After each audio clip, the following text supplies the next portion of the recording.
Cricketer Shakib Al হাসানকে করা হয়েছে 50 লক্ষ টাকা জরিমানা। যদিও ইতিপূর্বে তাহার বিরুদ্ধে কিছু মামলার অভিযোগ উঠেছে, কিন্তু সেই মামলায় তাকে কোনো কিছুই করতে হয়নি। তাহার কাছে কেউ জরিমানাও চায়নি এবং সে কখনো তা দেয়ও নি। কিন্তু এবার উঠেছে তাহার বিরুদ্ধে একের পর এক অভিযোগ। শেয়ার কারসাজির অভিযোগ উঠেছিল 3 বছর আগে।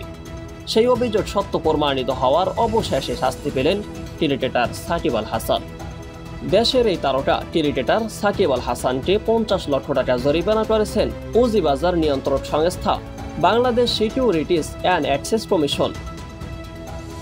সেখানে আরো বলা হয়েছে, Paramount insurance company limited share ধরে কারসাজির ঘটনায় সাকিবকে এই জরিমানা শুনতে হবে। বিএসইসির এই তদন্ত প্রতিবেদনে 2022 সালে শেয়ার কারসাজির অভিযোগ ওঠেন সাকিব আল হাসানের নামে। তখন যদিও তাহার কোনো জেল বা জরিমানা করা হয়নি, কিন্তু সেই অভিযোগ বা সেই জেল জরিমানা করা হয়েছে বর্তমানে।